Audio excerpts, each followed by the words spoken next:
Ladies and gentlemen, welcome to The Right Time, a Wave Sports and Entertainment original presented by Prize Picks.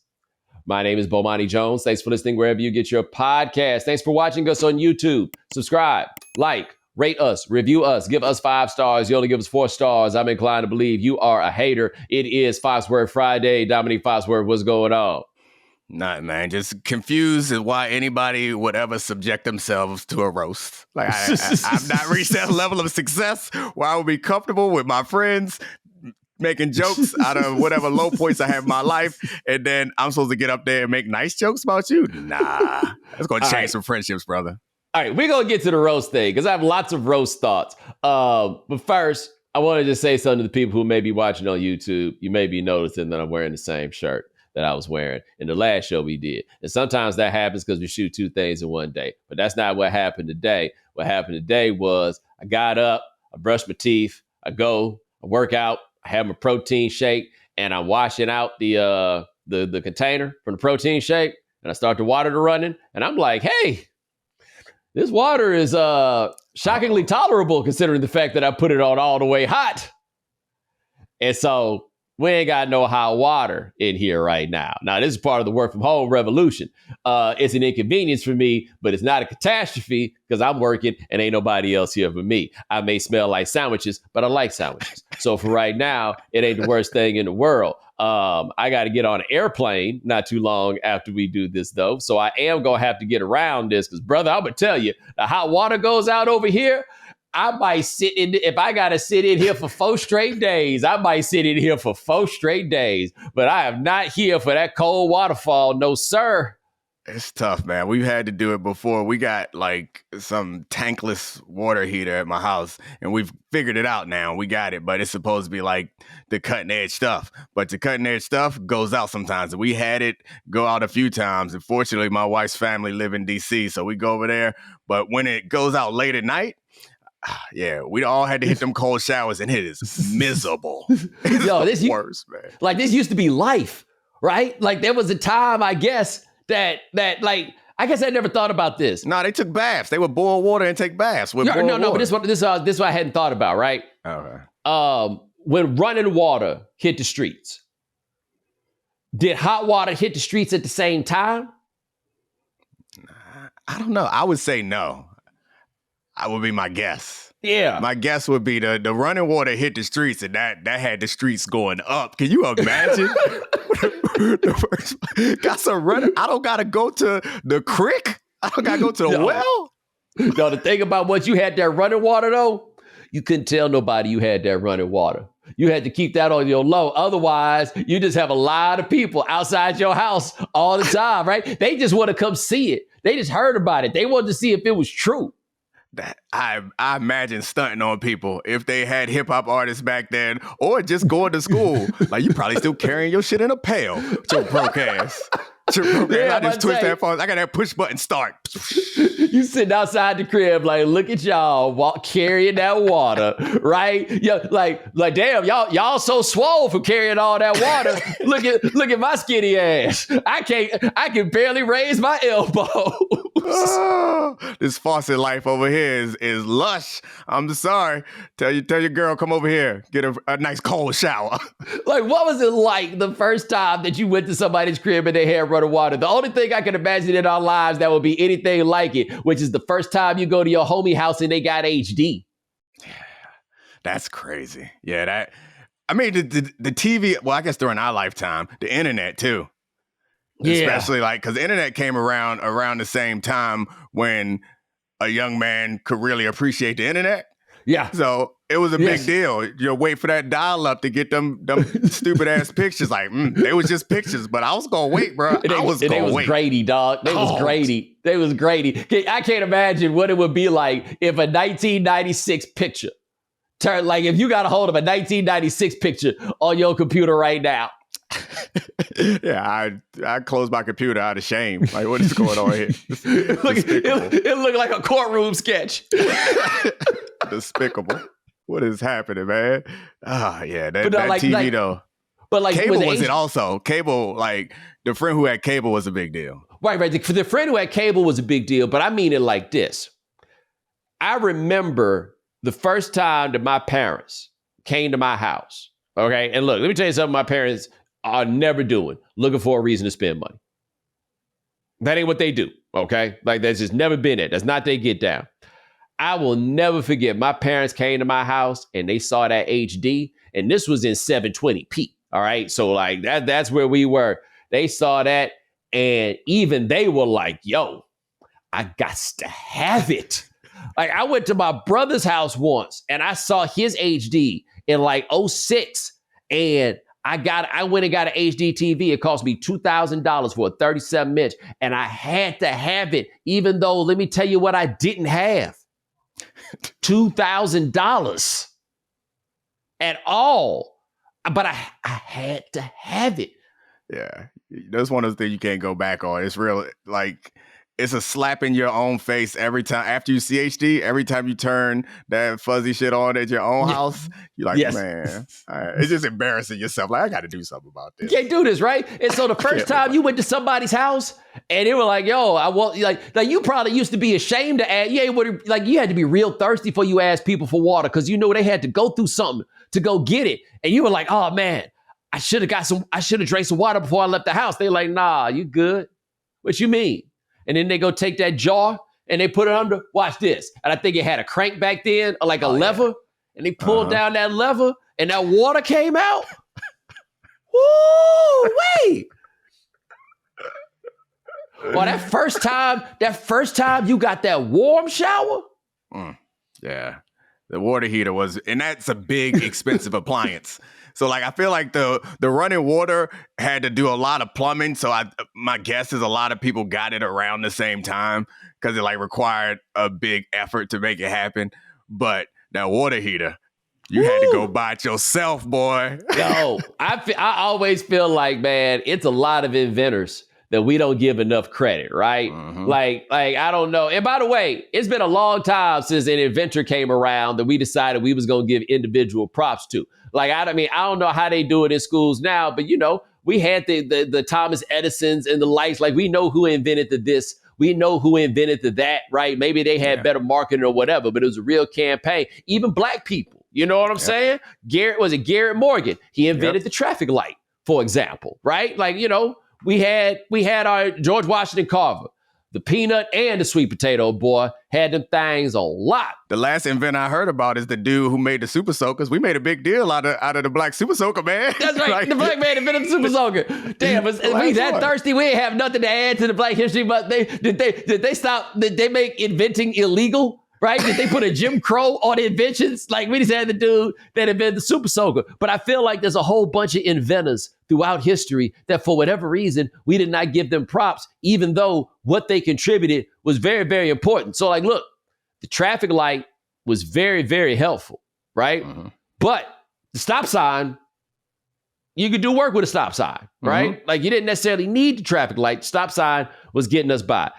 I feel like getting us from the stop sign to the traffic light is not as big a jump as it was when you got that hot water at the crib. Oh, absolutely not. That's absolutely a whole new world. The hot water at the crib changed everything. It went from us appreciating, like, I feel like that was the transition for where we started to think that stinks. Like, prior to that, you were just like, you recognized that, oh yeah, that's how people smell. And then, you know, but then we was like, oh no, we ain't got to live like this. That was I can do this every day? I was like, we ain't got to live like this. Like, let me tell you somebody else that I don't think gets nearly enough credit. The inventor of the latex condom. Oh, you tell me who done saved more lives. He done saved at least as many lives as the inventor of smallpox, like, or at the very least, or just quality of life. Yeah, I think to save lives is important. Also, probably saved us from having some lives that we didn't want, which is also very good. But I think the best thing was, and I think people assume from the men's perspective, and because it's two men talking, you might assume from the men's perspective on this also, but it really lowered the risk of having sex for men and women. And let's not BS it. Everybody enjoys having sex. So the idea that I assume that the idea of actually having sex with somebody, you have to have a much higher threshold for trust and faith and love and affection. Like, hey, you could give me something, so I gotta really trust you.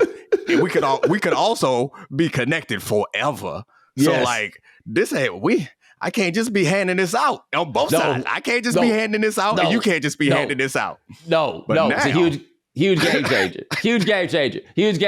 And the funny part is, I'm giving credit to the inventor of the latex condom, but I actually have far more questions about that man off in the wilderness, off in that cave, who was like, yo, we got to come up with something, man. Like this is like what did he see? What did he witness? What happened in his world? I want to know how many baby mamas he got. That's what I want to know. I want to know how many baby mamas he got. Or you talking about baby mamas? Or what did he do to merit that standing ovation that he never wanted to hear again? What did he encounter that made him be like, hey, we gotta start looking out. We gotta start looking out for each other, right? Like, that's possibly also he went in and talked to his physician. He's like, hey, bro, you gonna have to figure something out. And he went back and lamb chop. Imagine being the first person back then to accidentally bring back one of them souvenirs. Who do you talk to about it? Where do you go for answers? Who do you consult? What is the medicine back then? Also, and like when you read about they would give you poison and think that it was going to like literal poison. Like, oh no, this going to help. I know they was putting borax, which is like insect and roach poison, in spoiled milk because they thought that it made it fresher because it was strong enough to eliminate the odor. Like all the other stuff that they was doing. And they was, So that, it was a high risk endeavor. Like it was a very high risk endeavor. Trial and error seems to have been the approach for that at that point in medicine. What else could they do? Right? Like, look, man, all these clinical trials and everything else they doing, that's just giving a name to it. Back then, that was just like, what do you think we should do? Well, until you synced it, you don't know. Throw some of this on there and see what happens. Right. They're like, yo, I got to be honest, man. I never seen one turn green. You're gonna have to. If you can wait or you could go home, but I'm gonna think about it for you. Or I tell you what I got over here right now. I got this machete. Okay. All right. Just throwing it out there. If that's what you just throwing it out there. I mean, the hot water, I know we give a lot of credit for like antibiotics as advancement in like killing infections and stuff and preventing and defeating infections. But hot water probably did away with a lot of infections too. Or it's like, just go wash your ass. Like, just go ahead and do that. That's what I'm saying. And we don't know that person's name, Domonique. That person deserves a monument. We don't know their name. We don't know. They might have been a Confederate. I mean, there's a good chance they was racist. Good chance. By the way, oh my goodness. I'm just looking at this as we're talking. Did you know that the Pacers, after game 2 of the Eastern Conference semifinals against the Knicks, the Pacers filed a complaint over 78 calls? 78. The end of game 1, I get the phantom foot, the reversed foul, and then the screen. Like, those are 3 really bad calls.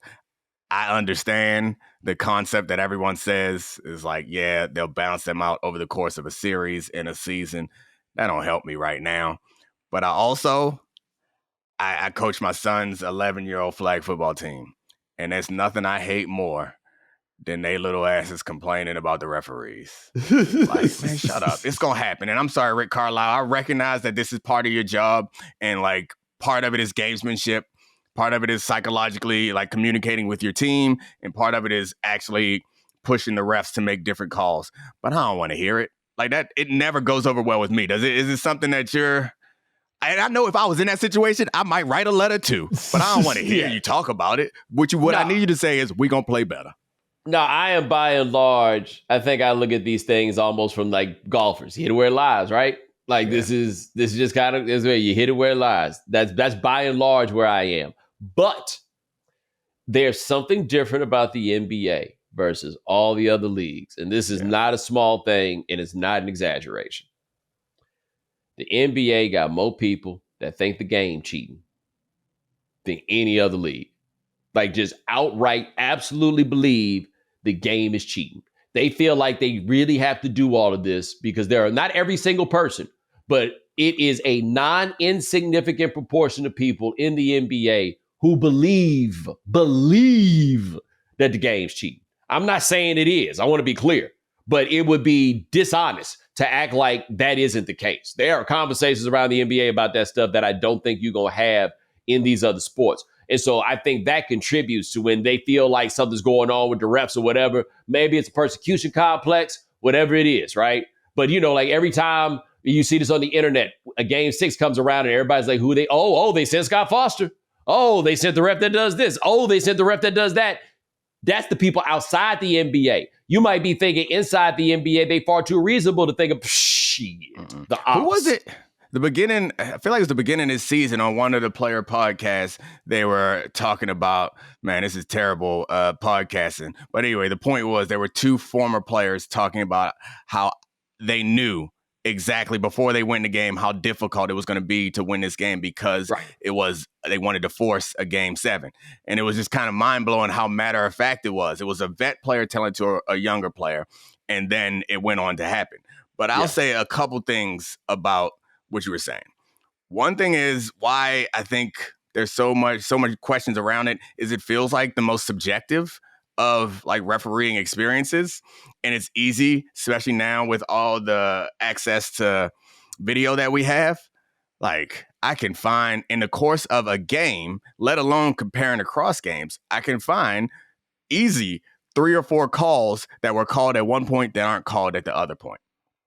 So that inconsistency in the like judgment nature, like what's incidental. When you use vague ass words like that, like this contact was incidental, and then sometimes you call it a foul if you send somebody tripping it, and sometimes you don't. Like, that'll push you in the direction of, or at least it gives you the fodder, I think, to say that it's rigged. And the last thing, I'm gonna whisper this one: if I ran the NBA, I would rig that shit because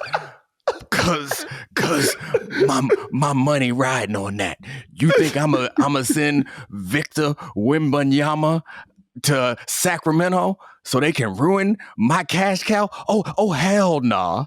You think that I'm gonna let them do something foolish with LeBron James? Because this league, we know more than any other league, this league rises and falls on how important their stars are. And it's normally 1 or 2 stars at a time. And when this league stinks, it's because we don't have that. I ain't gonna let y'all mess up my golden goose. I'm be freezing envelopes. I'll be sending Scott Foster in. I'll do whatever I got to do to keep this money flowing. Yo, I'll be honest with you. Tim Duncan. All right, David Robinson, Tim Duncan, and Victor Wembanyama went to San Antonio. Shaquille O'Neal went to Orlando. Kevin Durant did not immediately go to Oklahoma City, but that was what was going to happen. And he wound up going to Oklahoma City. Zion Williamson went to New Orleans. I'm just saying, that ain't how I would be rigging. Yeah. LeBron went to Cleveland. Yeah. LeBron went to Cleveland. Yeah. That's all I'm saying. If I was out here, if I was the executive vice president of rigging, that would not be the approach that I would take. Like, I feel like they need to get a little bit better at this. Actually, they need to holler at me. I know the best riggers. I can put you. I can put you down with a quality rigger. And I'm saying, well, everybody be clear. We are saying rigger, which is not a synonym for naysayer. Yep. Yeah, I just forced that in because I thought it was funny. Yes, I just want to make sure they got it, right? You know what I'm saying? Like, a lot of people might not have got it. I want to throw that naysayer thing in there myself. Yeah, I like it. You know what I'm saying? That's where we were. But no, this the Knicks series is so funny. It looked like the Knicks, everybody getting tired at one time, right? OG hurt the hamstring. I don't know. I didn't really see what happened with Jalen Brunson, but they out there playing like it's college, and they playing these 7 dudes, and the wheels appear to be coming off. But what's so wild, Domonique, they bringing dudes in off the bench, and they doing all right, almost like they could have been playing. Yeah, the college thing is a fair point because it's like younger bodies in shorter games, and it's a sprint at the end of the season. The Mm-hmm. NBA playoffs is far from a sprint. Like I've never participated in an NBA regular season or playoffs, which that's another conversation. How ridiculous my football friends are for thinking that they could play in the NBA. But yeah, I haven't done that, but it seems quite obvious that the postseason feels for certain teams just as rigorous or more rigorous than the regular season. And asking people to play this level of intensity night after night and they ain't 22. Like that's asking a lot, and they've lived up to it up until this point, but it's starting to get old fast. So they're gonna lose to the Celtics whether they're healthy or not, but hopefully they can hold on to it for this Pacers series because they're a lot more fun than the Pacers. I gotta be honest. Sorry, Indiana.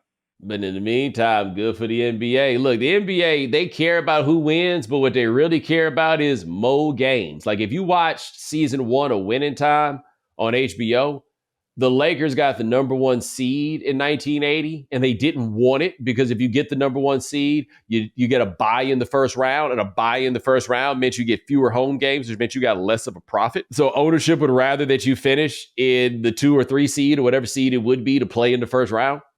That's what the NBA wants. They want more games. Like they don't pay for this just like you pay for the whole playoffs. Nah, they pay and buy the game. And if they don't get the games, you got to write them a check back. Nobody want to give it back. No, nobody want to ever give it back. In the NBA, yeah, I think the local, that was a big thing in the NFL too, with local TV money, or excuse me, not TV, like local, and I guess NFL games are a lot more people, so concessions probably does a lot better. Ticket sales probably do a lot better. But the individual owners, man, they wanted playoff games so bad because all the players got paid through the regular season. And then we all got paid the same for postseason games, which was like nominal for most teams, like, or for most players, like $25,000, $30,000, something like that for every player that played in the game.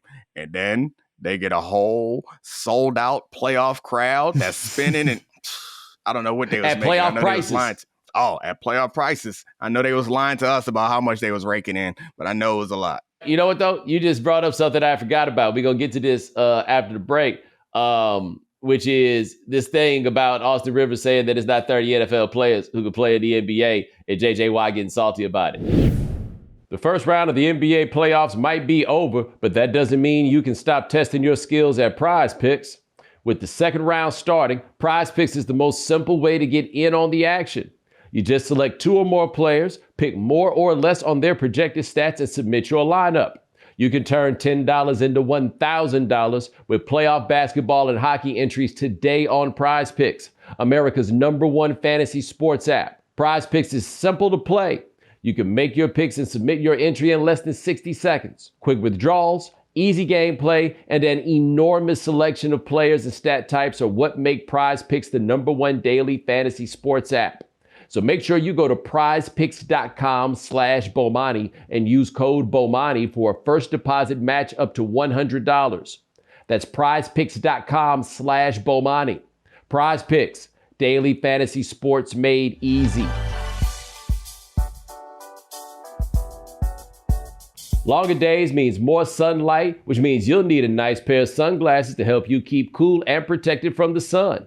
Shout out to our friends at Shady Rays who have you covered with premium polarized shades that won't break the bank. Shady Rays offers a world-class product rated 5 stars by over 300,000 people. Their shades have durable frames and crystal clear optics, making them the perfect choice for all outdoor adventures. They have plenty of styles and colors to pick from, so finding your next pair of shades is a breeze. Plus, if your shades go MIA or take a hit, don't sweat it. They've got lost and broken protection, so you're covered from day one. Wear your Shady Rays with confidence because they have your back long after you purchase. And if you don't love your shades, exchange or return them for free within 30 days. There's no risk when you shop. Exclusively for our listeners, Shady Rays is giving out their best deal of the season. Head to shadyrays.com and use code Bomani for 50% off 2 or more pairs of polarized sunglasses. Try for yourself the shades rated 5 stars by over 300,000 people.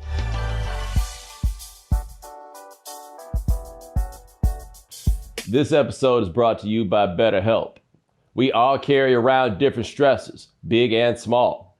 When we keep them bottled up, it can start to affect us negatively.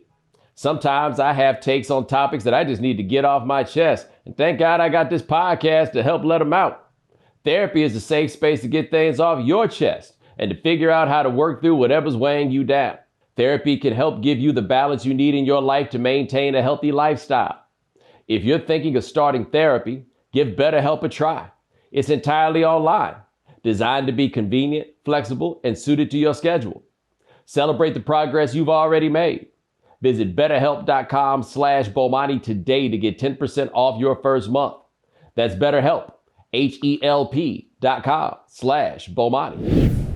All right, so for the people who have not seen this, Austin Rivers said that he thought, and honestly, I think this was more controversial because people don't like Austin, right? Not even when he was a child. I mean, by teenager, I mean child. I don't mean like he was 5 years old. He was probably cute then or something, you know what I'm saying? But he hit people like that. But he said there are probably 30 guys in the NBA who could play in the NFL, and there are not 30 guys in the NFL who could play in the NBA. And then J.J. Watt, who, by the way, right now doesn't have a job himself, said that Austin Rivers doesn't have a job in either one. So, and I'm like, damn, what this got to do with him? He ain't say he could play in the NFL. I think you're right about the Austin Rivers point about people probably being predisposed to not liking him. Then you multiply by the fact that he's given this take in front of a mural of 4 versions of himself playing basketball. Like, yes. He ain't the most likable character. But that don't mean he's wrong. Like, I would like to have solidarity with him, but let's be clear, man. They are as athletic as football players, but they also 6'5". And so, like, this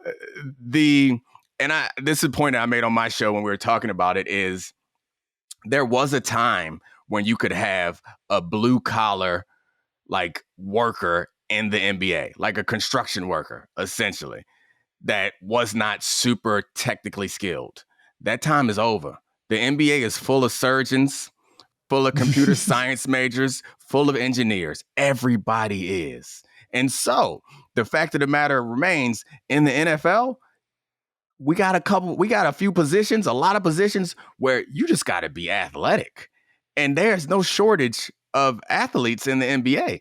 And if you telling me Paolo Banchero's footwork at 6'10" in his frame, you telling me he can't be a pass rusher or a tackle? Stop it. You telling me that, like, Kyrie can't run routes and catch? Kyrie might be one of the guys that could actually play quarterback because his hand-eye coordination, that's the difference maker. Is I think quarterback is a hard position. You're not going to just be able to throw anybody over there and play quarterback, although Jalen Suggs might be able to do it. But for the most part, a lot of the other positions are just like a test of, like, raw athleticism, and they got that. And even our best, and the thing that I did this, I was talking to Kevin Clark about this, and he was saying that I was wrong. Football players could. I was like, hey, you ever heard of Julius Peppers? Yeah. Rank him of all-time athletes in football. Were you top 5, top 10, top 25, all time? He was a mediocre college basketball player, guys. Like, let's be real. I would love to think that. And then the one differentiating factor that really makes people sound silly is when they're desperate, they're like, but they can't take a hit. Okay, maybe a few of them would crumble up if they took a hit. But by and large, these motherfuckers is tough. Like, this is spoken by someone who's never been in a fight or watched a fight of real basketball players at some point. There's not like some special toughness that football players have. I think all football players have this level of toughness because they've been tested. I think most basketball players probably do too. They just haven't been put in that situation. And I know I'm going on for a while, but the last thing is, all of us became football players because we were the 3rd best hoopers in our school. That's what happened. That's what happened. We were the 3rd best hoopers in our school. And we were like, oh, but I'm the best football player. Like, come on. You think we want to be LeBron James? Yes, that's a lot more fun than being like a safety. Like, let's be serious. So one point that I would make is I've seen guys, great example, Antonio Gates, right?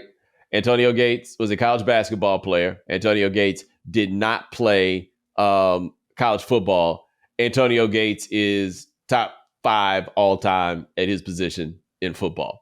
I have seen Jimmy Graham be a mediocre is kind, mediocre college basketball player. I saw it with my own eyes. 1 year of college football and became a legit French Hall of Famer as a he's not gonna make it, I don't think, but he performed at such a level. If Jimmy Graham played like that on Super Bowl winning teams, right? We're talking about a guy that if he played for the Chiefs, with Patrick Mahomes, he's going to the Hall of Fame, right? We've seen now. Granted, I'm saying a lot of these guys are tight ends, but there are basketball skills that transfer to football. Randy Moss is a basketball player, you have to remember, right? Yeah, so that going up for the ball and boxing people out and all of that stuff and people finding them pass rushes and stuff, you're 100% correct. I can't think of the guy who played in the NBA after not playing basketball for some period of time. That has not happened. Number two, the reason that we know that what we're saying is true is very simple.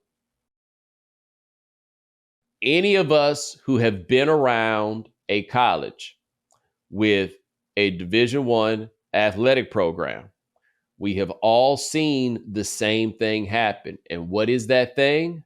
It is in intramurals, the team full of football players gets itself to the semifinals or maybe even the finals, where they meet their doom when they face up with the law school or they face up with the med school, which is full of former basketball players in their previous lives, and they lose to them every time. Right? This is the football team should win intramural at the highest level at every school. It never goes that way because them big dudes be running them lanes and they be doing all that stuff. But when it gets to a point where somebody got to dribble, it all goes out the window. Yeah, I think that they don't appreciate how technically skilled it is. Like, we have this conversation every year or every 4 years around the World Cup. It's like, we just had our athletes play that, we would dominate. Like, the fact of the matter is, it's possible, but soccer's a global game. And basketball also is a global game. Football is a local game. Basketball has fewer guys that make it. I would say most good college players don't make it to the NBA. Why y'all think? Because they're coming from everywhere. And there's only 500 spots or less than that. I appreciate it. I played ball with Birdman when he got suspended when I was in Denver, and he came out there and he handled the ball and shot better than everybody. And they won't even let that man, they yell at him if he took a shot on the court. Like, the skill level is an absurd level, and anybody who thinks that just because you're an athlete, you can go over there and do it is out of their damn minds. No. This basketball. Well, also, people around the world, their criticism of Americans as it relates to soccer and why America can't be good at soccer is Americans overrate athleticism. And that's, to me, I've thought been part of the lesson of the rise of Jokic is the way that Larry Bird could still play today, no matter how athletic all these other guys are, right? Because there's the hand-eye coordination and all that stuff you talked about, you're talking about Kyrie. That stuff still matters a great deal. Now, of course, we're watching Jokic get overwhelmed by athleticism. So I'm not pretending as though it doesn't matter at all or in that game. But in soccer, being good at soccer is a little bit more important than having the bombest athletes in the world out there playing soccer. And at basketball, you've got to be good at basketball. Think about how good at basketball Jaylen Brown is. And we spent all last year just being not all, just once it mattered, being yeah, but he can't dribble. By the way, I saw him take somebody left and dunk the other day. I don't know if he's been doing that all year long, but it seems like he spent some time in the summer working on his left hand. I wouldn't know because I don't waste my time watching them right now until they get a real challenge. Oh my God, I have no interest in watching them for the rest of this series. Yeah, I'm good. I forget who I was on with. I think I was on with Vinny, and we were trying to come up with maybe somebody to give Boston a test. And my thing was, well, maybe because Cleveland's problem is they got them tall dudes who ain't big dudes. And I'm like, okay, well, maybe they got those tall dudes. Boston doesn't really have big. They just got tall. And so maybe they could give Boston some That won't be happening, guys. And we're saying this in advance of game 2, by the way. So for all I know, as this has been recorded, all I know the Cavs maybe won by 30. I don't know, but I doubt it. Yeah, the skill differential is a huge one. And then there's the height component where, like, yeah, Jalen Brunson exists, but come on, guys. Yeah. Let's be serious. Like, Myles Garrett would have to be a guard. Come on, guys. I've seen him. He's athletic, but he's a post player, guys. If he is in the NBA, like, that level of athleticism is what 6'10", 7-foot guys like, or that level of coordination, I guess, is 6'10" guys. Right. It's just, I don't know. I keep hate in mind, to be a hater, but it's true. Myles Garrett has a 6'10" brother who played in the NBA. There you go. And so maybe somebody need to call Myles Garrett up so he can set us all straight. Myles Garrett's brother was a dude named Sean Williams who played at Boston College. He was a 6'10" dude. I watched him at the 2006 ACC tournament. Tyler Hansbrough tried to go up on him on two hands, and he sent it to half court. Sean Williams sent it to half court. Sean Williams would be a hell of a pass rusher. I don't know. Could have been. But we were talking earlier about the Tom Brady roast. I only saw some clips of it. You watched it. I feel like you had the same feeling I had about whether I'd be willing to be roasted. I ain't with it, man. I don't think that I am tough enough to deal with that. Like, I just don't get the point. I appreciate it. I actually enjoyed the roast. I thought it was funny. I was surprised at the jokes that they allowed to be told, like, from Brady's perspective and, like, just from a general, like, politically correct perspective. I was like, all right, we doing this again? Okay, cool. Let's do it. They was getting on how black people were. They was calling a lot of people gay. They had, like, a whole litany of, like, Jewish jokes, which I'm like, right now? This what y'all want to do right now? With Bob Kraft in the house. Yeah. This what y'all want to do right now? But they let it all slide. It all flew. It was a funny thing. But I couldn't help but think, would I be able to handle this? Probably no. And also, the whole time, I was like, ain't his kids, like, teenagers age? Like, they got to go to school tomorrow. The way they was talking about their mama, like, that's a lot, man. I couldn't handle the roast thing, my mother retired, I guess it was 7 years ago. My mother retired.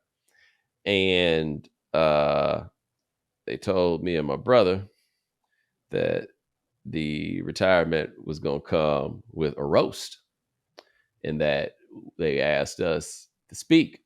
And we agreed to speak before they told us that it was a roast. And it seemed inconceivable to me and my brother that they knew what they was saying, right? Like, it didn't, like, what are you talking about? Because here's the thing. We not about to do this. we the two of us will not be roasted. My mother. We don't really have the tools for this. I don't really know how to like, maybe my pops, but my mom, not only are we not going to do this, we're not really that interested in hearing y'all do it. We really thought that people didn't know what a roast was. And we got up, I think we went first, and we just said very nice things. We're like, sorry, we're not. I had another partner. He did a roast for his birthday, and he wanted to do the roast with his woman there. And we were like, no, we're not. Because a lot of our jokes she doesn't want to hear. And he told us, he was like, she ain't worried about nothing that happened before her. Whatever, dog. No, we're not going to participate in this. And with my mama, they got up, her friends got up, and they, my mama a church lady, right? So they did a roast as you would do for the church lady. It was very kind. It was very funny stuff. They seemed to know her very well. And I'm glad they was able to hit them notes. Because, brother, I don't think so. And I went to the Rudy Ray Moore celebrity roast in the year 2002 at the Knitting Factory in LA. I never imagined that Raj from What's Happening could cuss so much. Big Red from the Five Heartbeats was there, and he was on stage. And that whole scene of Big Red holding them dudes out the window made a lot more sense, because you may think he red, but he big. like the big part is the one that's in there. And they was just cussing up a storm. Bro, ain't no way in the world I'm setting myself up for Rudy Ray Moore to come back at me. I mean, Dolomite? I guess the Tom Brady roast, he got paid, so that's a reason to do it. I'm not sure why I would subject myself to any other roasts, especially if I'm not like famous. And at least you understand that professional comedians, they know what they doing. They know the line. Like, I feel like my friends would just say true things that hurt my feelings that aren't even also that funny. And then it's like we make fun of each other all the time in private, but it's also we know the lines to cross or lines you can and can't cross. I feel like if I was at like a roast for somebody, a parent or an adult I really respected, I would just go down the line of like making fun of them for being super accomplished or super good at certain things.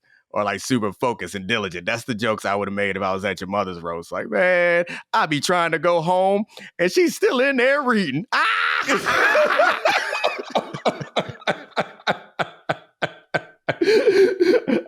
We had no intention whatsoever of embarking upon that territory, that turf. She was right. They was bringing it to Tom Brady. I felt bad. Who was it? Kevin Hart. Kevin Hart made a joke about Bob Kraft and the massage thing, and the microphone picked up Tom Brady, telling him to quote, "Don't say that shit again." It wasn't Kevin Hart. That was Jeff Ross.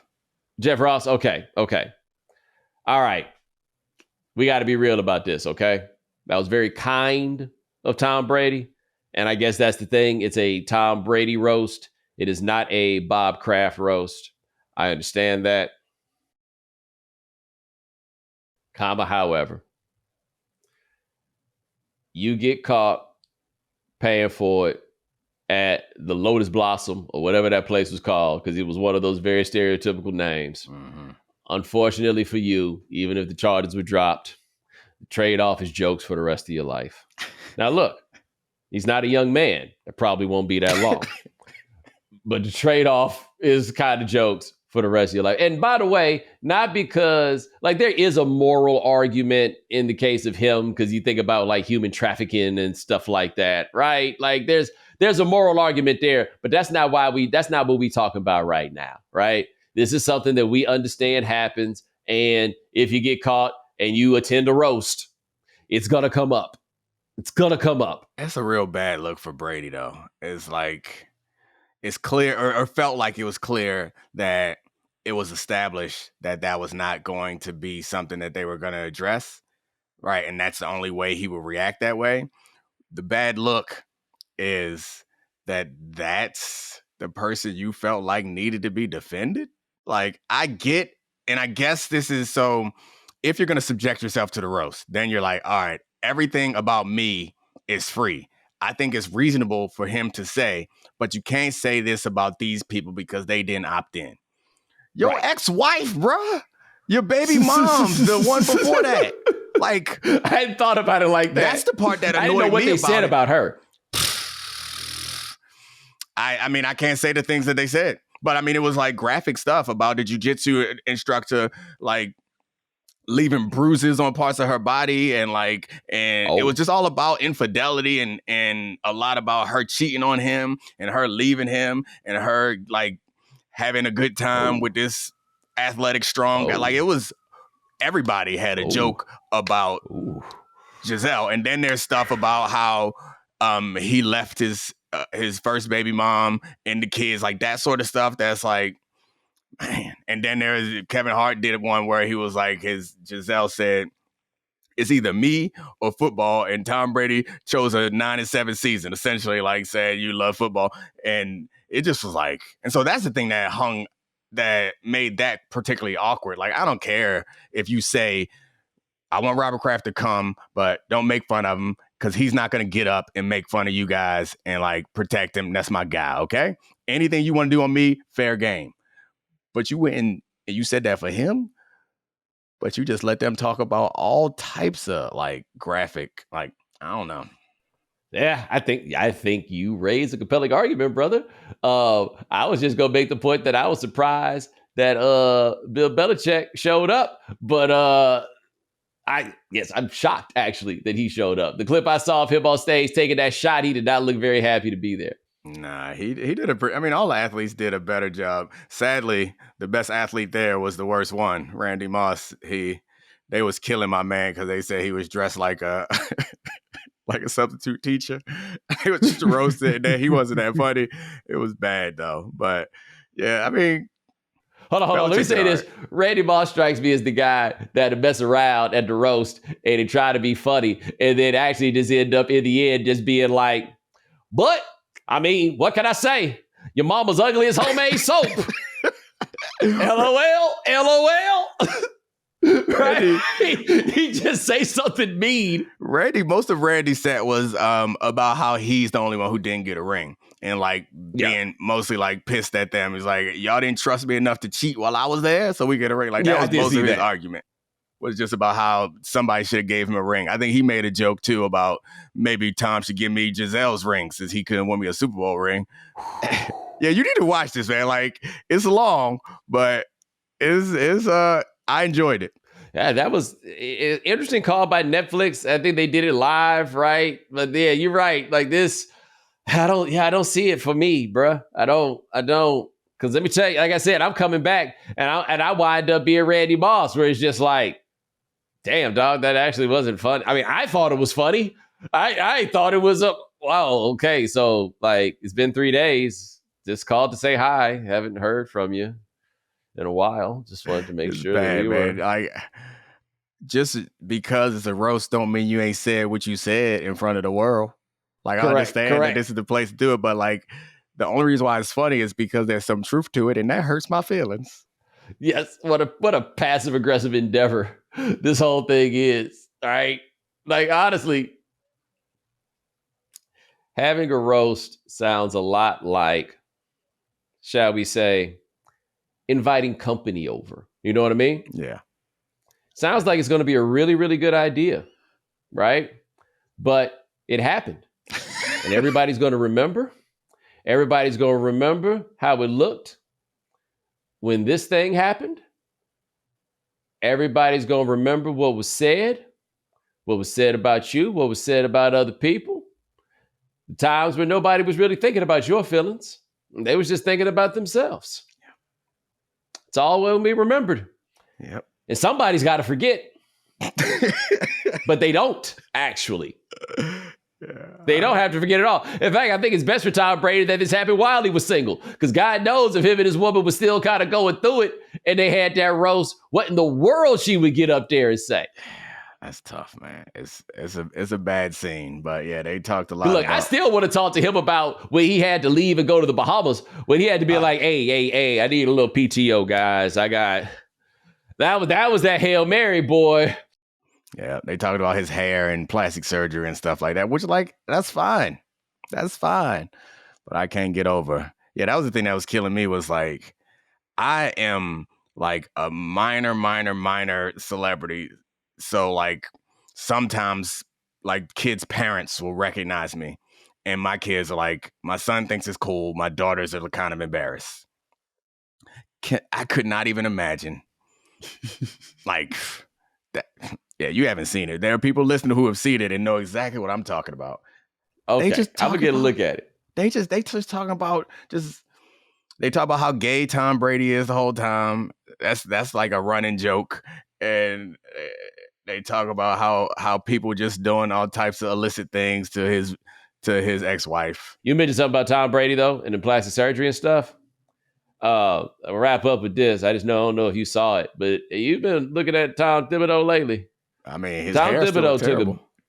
He did, but a different way. Like he took a big risk because we talk about how he ain't got no hair, right? Mm-hmm. Like he just got a few sprigs that go around. And by the way, Tom Thibodeau and Stan Van Gundy are like of the same coaching tree, and they're the exact same in the sense, like, man, you guys seem so much happier when you're not coaching basketball, but all you want to do is coach basketball. Doesn't make any sense in the world. But Tom Thibodeau only got a little bit of hair, but it's enough that you can see the jet stream, the wind patterns, the directional stuff, right? Like you can see him do all the things, right? It seems clear to me that Tom Thibodeau has dyed that little bit of hair he's got because it looks darker than it used to. And I feel like that's rolling the dice, brother. Like, I feel like with that limited amount of hair he got, you do it just a little bit too much. I'd be afraid that's about to fall out. And I don't know what, only solution he got is a rug. But it's too late because he took it all the way down. Like he needed to start rugging it up about 10 years ago. Rugged, not to be confused with rigging. I'm going to go the other way on it. I get you. You don't want to expose your hair to those chemicals, but the ones that are still left, you know they're resilient. You know they can take anything. You know the ones that are still left. you know they Twinkies. Through it. They Twinkies. They roaches. All right, they gonna be here after the apocalypse. Them boys ain't gonna wait. All the rest of them quitters, rest of them soft ass follicles gave up. These are the tough ones. Those gonna put them through anything. You gonna atomic bomb them follicles. They gonna still be there growing. I looked up at that and I was like, brother, I mean, I guess I can't say it don't look better. I guess it looks better. It makes the hair look more pronounced. But I thought you would want to go the other way. I always assume that you want to, when your hair is thin and you want to go closer to your complexion. Like I feel like the white and the blonde on white people makes it so you can get it's a little optical illusion. No, I think it would then make it look like you ain't got no hair and the white man is not equipped to make that transition.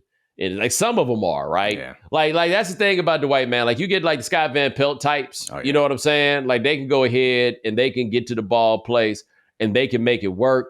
And if you like a certain kind of toughness about you, right? You can get your Mr. Clean Soda Popinski on. You might be able to make that go. And like the Brian Dabols, right? Like the chubby types, they're a little fat in the face. You know what I'm saying? Like they can pull that off. But overwhelmingly, man, as people, they don't really have that option. But lucky for them, they can come out here with a horseshoe and a cul-de-sac and everything else and walk around with dignity. Not us. Not us. No, sirree, Bob. That's the real white privilege. The real white privilege. You can lose your hair any way you damn well please. Not the black man. And to be fair to the white man about that, while it is white privilege, it ain't the white man that's saying I can't do that. It be your own people. It be your own people. It's all Michael Jordan's fault. Talked about that last show. It's all his fault. He established it as a thing that we can do, and that is cool. But once it not just became a thing we could do, it became a thing we had to do. Right. When before that, all of them, man, all our heroes were just out here going bald and still pimping. That's true. Still pimping. That's true. I didn't hear the end of your episode. I guess you got to it at the end, but I didn't recognize Michael that. Jordan cut his hair before he even showed us any signs of vulnerability, right? Because he just couldn't let us see him like that. And that meant the rest of us had to do the exact same thing. You know what I also want to know? We talked about inventors that we don't know, and I know we wrapping up. There are innovations that I am unaware of. And one of them that I've been trying to get to the bottom of is who innovated the shape up. And I used to think that it was someone I should celebrate. Because if you look at the 70s and the 80s, civil rights leaders is largely the picture that we get. Nobody ain't never have a fresh line. It wasn't a thing. There was someone who innovated the shape up. And that is also something that our white brothers don't have to deal with, where in order for my haircut to look good, I got to go every week. Like there was a time when I could go by the white man's plan. I could get a cut once a month. I just got to cut it down. Maybe fade the sides. Or I don't even know we had to fade the sides. But now, because of some damn innovator, in order for me not to look raggedy, I got to get a shape up once a week. You know, and it's interesting like what the levels of shape up were, because you're right, in the 70s and 80s, you don't really see that many shape ups. Though you do see some shape ups, and I tell you how you know you see some shape ups, because you can look at the 60s and 70s in the United States and see what it was hitting on, and then go over there, Google up African heroes, right? Go find the first president of just about every African nation, or go find African political prisoner. Go look at what Nelson Mandela and them was looking like over there. That haircutting technology had not got over there at all.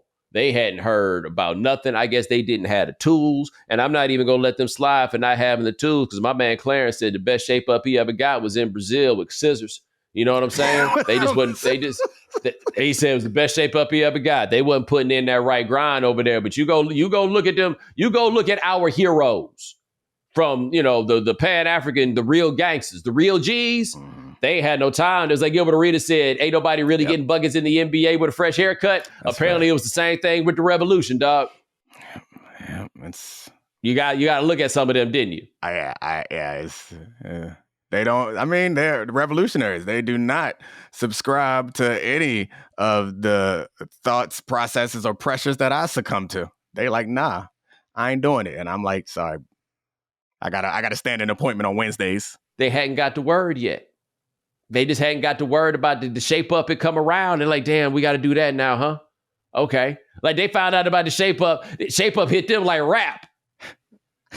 Like, damn. Did you hear that? Where did you see that?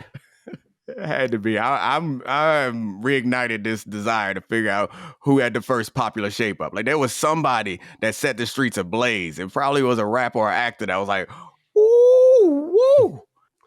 And who was the first barber to say, that'll be an extra $5? Yeah, it might have been a barber. I mean, the technology has improved the standing, the financial potential for barbering in the Black community. Barber like, yo, let me put you on game. Look, I'm gonna just try it. When you see it, you decide. You want the razor too? Yeah, see, that was the thing. Like, I think it started with the razor. It started with the razor, then come back to the clipper. Like what it is, somebody got to have a PhD in this and know every admin and change. I guarantee you, somebody. And if you and honestly, all you performative black academics on Twitter, if ain't not one of y'all got an answer for what we talk about, y'all all fake. Yeah, every single one of y'all. This that black shit we talking about right now. Yeah, I don't want to know about how we exist in a white world. Tell me who invented the shape up. Yeah. And I don't need to hear your thoughts about Beyonce. I don't hear nothing about no twerking. Tell me when the shape up came around, because I'm going to be honest with you. It's a blessing and a curse, because without it, I could just be out here wearing my hair any way I damn well please. It is. I've been limited constricted by all of this. Speaking of thought pieces, I've been dodging all the thought pieces about the beef. I've been enjoying the beef for what it is. I don't want to hear all you guys grandstanding about the beef. I haven't read a single thought piece. Me either. I don't want to hear any of it. This has been toxic. This has been terrible. This has been regressive, and I miss it already.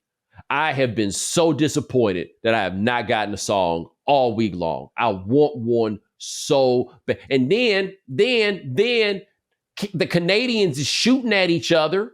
Oh, yeah, that's ridiculous. And I had Canadians, because I said, look, they going to call an emergency HOA meeting up there about that. I had people getting on me talking about, are you laughing at gun violence? Fuck yes. That's exactly what I'm doing. I'm laughing at gun violence. I'm not trying to hide from it. I'm from Texas. If I couldn't laugh at gun violence, I'd have been in misery my whole life. Yes, the idea that Drake and The Weeknd got shooters is hilarious. That's not hilarious to you? I know you're waiting on some more beef tracks, but I'm going to send you some DaBaby freestyles to hold you over. While they out here fighting, he been out here just sliding on everybody else's beats just for recreation. I promise you, all the things that you are looking for, he going to give them to you. Look, I'm just saying, between that and the Army that Metro Boomin mobilized, I mean, I saw people play guitar with BBL Drizzy. They was rapping in Japanese. I'm afraid to find out what that shit translate back into. Oh. Like this is, like I say, I guess, here's how I know somebody had a talk with Kendrick. Like, I feel like something has been brokered or discussed. I don't know if it's the label or whatever it is. I ain't got nothing to do with that. The way that Kendrick had been getting down, the day that Drake's homie got shot, there would be no better day in this world to drop some new heat. None. Somebody definitely came and talked to him. In fact, I wonder if he's in the studio right now. I know you don't want to hear this, but your man Drake been spitting too. I mean, he has been. No, he has. Yeah. I said it the other night. He looked like Anthony Davis against Jokic. Like, damn, you had 32 at 15. I had no idea. Yeah, he was spitting too, it's been fun. He just, yeah. I don't want it to end. It's got to. Sorry. But the best part, it ending has allowed Not Like Us to breathe. Mm-hmm. And Not Like Us is going to be the song of the year. Yeah. I don't have any other song that came out this year that I remember. I will remember Not Like Us for the rest of my life. I think you're right. Like that, I'm gonna remember that one too. It's so I guess that there's pretty much decides who wins the beef. Yeah, because those are, while I do appreciate that Drake's had some good ones, those two ones, yeah, they gonna stick around. Like they're good songs that they gonna stick around for a while. Drake had some great short jokes, man. I'm gonna have to remember those. Like some of them are just a little inappropriate, and I'm not allowed to use. But when he told Kendrick, your back's against the curb.